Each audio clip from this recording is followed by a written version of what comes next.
Hi, everybody. Sarah Campos with Keller Williams Realty. I just thought it would be really helpful with everything going on. I think there's just been a lot of questions surrounding forbearance, financial concerns and questions. I know it's really helpful that things are starting to open. We have plans in place. People are going back to work that have been furloughed. You know, they have a date to go back primarily, which is great. But they're still concerned. There has been a few months of unemployment. So I just thought it might be helpful to go over some resources, some information. And so I have James O'Donoghue here. He is a fully licensed fiduciary advisor with BCG Securities. So there's a lot of opportunity and options out there. So without further ado, James, why don't you go ahead and get started? Thank you. Yeah, I'm just following up. I've spoken with Kara about this, and along with a lot of my other clients. I manage several dozen company 401k plans here in New Jersey. I'm the financial advisor for the Employers Association of New Jersey's multiple employer plan, and I've had a lot of questions, and I've gone through the process several times to help people bridge the gap while they're furloughed or unemployed. And help them explore their different options of what to do, to make sure they can hit their next mortgage payments or go through that option of forbearance. Just explore the different options they have. So there are a lot of options, but each person may have a different way to do it depending on their personal financial situation and depending on their mortgage holder. Kara thought it would be a good idea to just share some of that information. So I just want to touch on a few quick things. Kara introduced us. I am a fully licensed fiduciary advisor, chartered retirement plan specialist with BCG Securities. And the first and main question I'm getting that we've seen that's been very popular are forbearance, right? You've heard about mortgage forbearance, perhaps of a way to pause or suspend your mortgage payments for a few months, for 3 months primarily. And you do have some options when it comes to doing that. Each mortgage holder may have a different option. The most popular options, obviously the best one for most folks would be just take out the next 3 months in payments and add it to the end. So if you had 20 years left on your mortgage, you now have 20 years and 3 months left. It gives you a little bit of a break for those next 3 months. One of the options that not too many people are aware of, which could put them in a little bit of a problem, and we may see some of this in August and September, is they get the 3-month forbearance, but in month 4, the full amount is due. All right, so if you're not working, you needed a break, the odds are that in month 4, you have all that money back to pay for 4 months of mortgage in one shot are pretty slim. And one of the other common options is to spread it out. So I get a break for 3 months, and then your mortgage payment's a little bit higher for the next 6, 12, 18 months, however. The important thing is to talk to your mortgage holder prior to understand your options, to see what options they offer, because not every holder offers all of the different options. Again, you should really speak with someone and understand all the pros and cons of each of the different options for you. Can you talk a little bit more specifically about these options? Yeah. So, for example, if your mortgage is through, your local bank, you want to reach out to them directly and discuss. So I'm furloughed from work, or I'm unemployed due to the COVID-19, or my spouse or dependent or myself has been sick and hasn't been able to work. You can frankly ask them, what are your options? Ideally, for most people, most of my clients that I'm talking with, they'd like to just add those 3 months that they want to skip to the end of their mortgage. That's the least painful approach. Mm-hmm. However, not all of the options, not all of the mortgage holder allow that. If your only option, and for a lot of companies it is, you get a 3-month break, but it's all due in month 4, that's when you can see a lot of defaults, because most people won't be able to come up with that. So if that is your only option, is to forbear for 3 months, and then in month 4, everything is due, and you don't think in month 4 you're going to have 4 months worth of mortgage payments in your checking account to make it once, it might be worth it to explore some other options. Okay. some of the other options you have is if you are still working, you're either furloughed or taking on less hours, but if you're still employed, you do have the option to take capital from your house, either in home equity installment loan or home equity line of credit. So if you have $100,000 in equity in your house and you need, you can't make your next 3 mortgage payments, you can certainly take an installment loan for $20,000 or $10,000, whatever you need. Yes, you have to pay that loan back, but you could stretch that over 10 years, pay the mortgage yourself out of that loan while slowly paying back the home equity installment loan. It's another option to look into. It's something you should talk to your banker about, because you can still go in foreclosure even if you have equity in the house. The key is to not miss too many mortgage payments, or not miss any if at all possible. So if you have equity in your house and you're still working, you put yourself in a good position already. Don't hesitate to access some of the capital in your house to help cover some of those payments while you're out of work, hopefully in the short term before the economy is fully running full steam ahead. Okay, great. Is there any options for them going into retirement accounts to pull some equity out of there?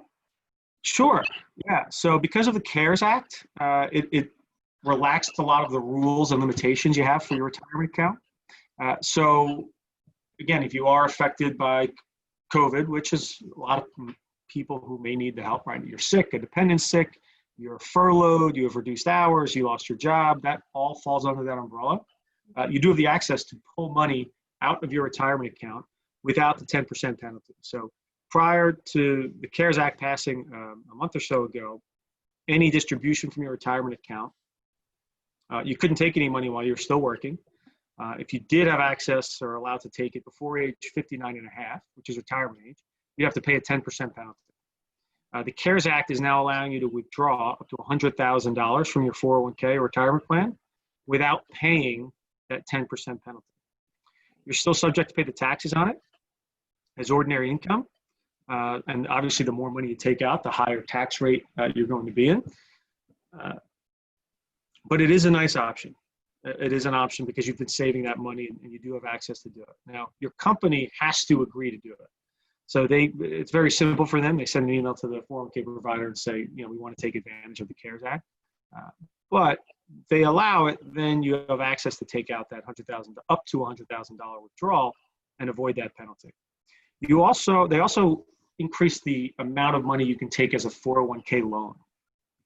So again, the rule prior was you can take out $50,000 or up to 50% of your balance, whichever is lower, as a 401k loan, and decide to pay that loan back in 1, 3, 5 years, et cetera. And it just comes out of your paycheck. They increase those limits up to $100,000 you can take out as a loan from your 401k, and up to the full amount of your balance. Again, your company has to agree to it, but it is a decent option. If you have that money aside and you're really, in a pickle, I understand. I go through it all the time with my clients. When you're in a financial hardship, you're looking at every different option you have. This is a good one to explore. I have gotten a lot of phone calls and talked to a lot of folks about this. And I do want to point out there are some downsides with it. Obviously, the increased tax rate you may have by taking out a large sum. And even with the loan, you take the loan out, you pay yourself back, but you're paying yourself back with after-tax dollars, which are then taxed again in retirement when you pull it out. So you're putting yourself in a difficult tax situation by taking a loan, especially if it's quite sizable. And one of the most important things to note with the retirement loans and retirement withdrawals is, that money was set aside for retirement. There is a retirement savings crisis in this country. The retirement age keeps getting pushed back because folks, pensions are not around like they used to be. Less than 10% of people today have pensions. So it's really on you to save for retirement. So even if you look at here, if you're 40 years old and you take out a $30,000 distribution from your retirement account to make ends meet, to get you through until you get back to work, it's great that you had that money saved and set aside and you had access to it. But a $30,000 distribution at age 40 and full retirement age today is 67, essentially costs you almost $400,000 in your 401k that you would have had at age 67, but now you don't because you took $30,000 out when you were 40. So a basic 10% rate of return, which is the historical average in the S&P 500 and U.S. stock market, 30,000 equals $393,000. So that makes a huge impact on your overall retirement savings. Imagine getting to retirement and having an extra $400,000 to spend.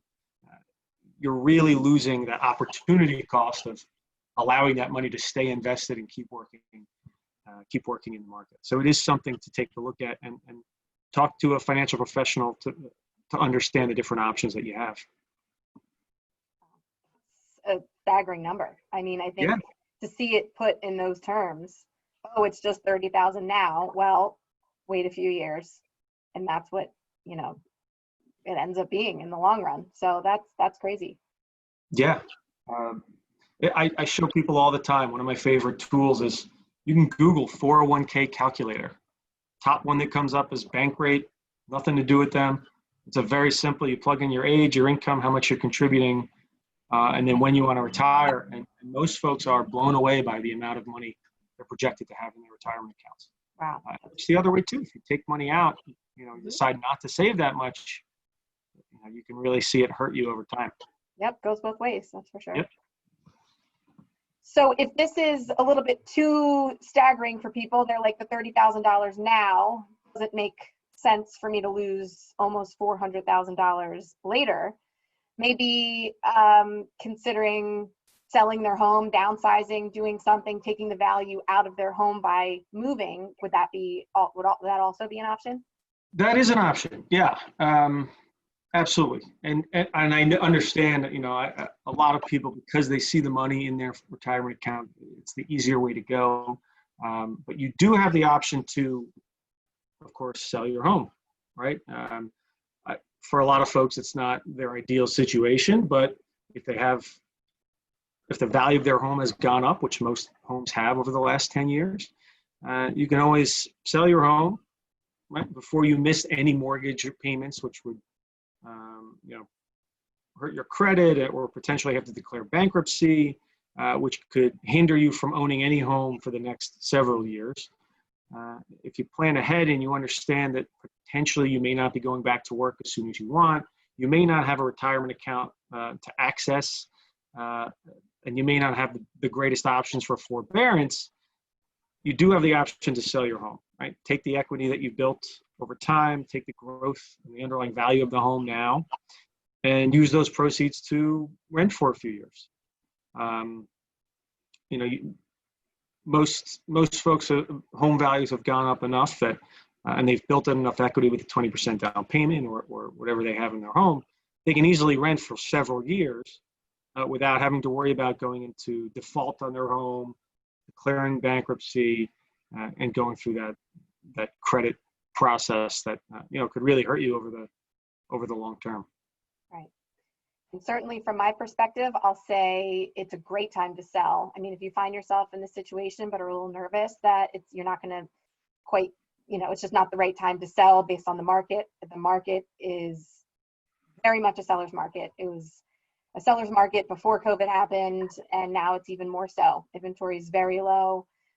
There's multiple bids on many homes that just list. So in the right scenario, you will certainly get quite enough for your money. And I'm happy to go through, if there's any specific questions on that, just let me know. If you're kind of curious what your home would be valued at in today's market, I'd be happy to go through those numbers with you, do a quick comparative market analysis, and we can schedule a time to do that one-on-one. Right, and we hear it a lot now, work from home, and people don't, all the COVID in Manhattan and in the major cities, you don't have to really be there anymore. It's not that close to work. So it's called reverse urbanization. People are moving out to the burbs. Yep. If they want a house with a pool or they can get a lot more for their money the further away from the city they go. Yeah, there's a lot of buyers I'm working with within the last month or so coming from Philly, looking to move over to the suburbs. Yeah, I'm seeing it. Sure. So All right, so if there are any additional questions or you want to understand your options in a little bit more depth, don't hesitate to reach out to Kara. She knows the ins and outs of the mortgage world, the real estate world. And if you have questions on your 401k or other financial areas and you're not sure which is your best option, don't hesitate to reach out to either of us. All right. Well, thank you so much, James, for your time. I really appreciate it. I think this was really eye-opening I'm sure it will be very eye-opening for many people who just want to see what all their options are, take money out, sell. So I really appreciate it. And again, of course, if anybody has any questions or if you would like to speak to James one-on-one, here is his information. Definitely reach out to him. I'm sure he'd be happy to give you some specific advice. So thank you, everyone. I hope it was valuable, and we'll see you next time. All right. Thanks a lot.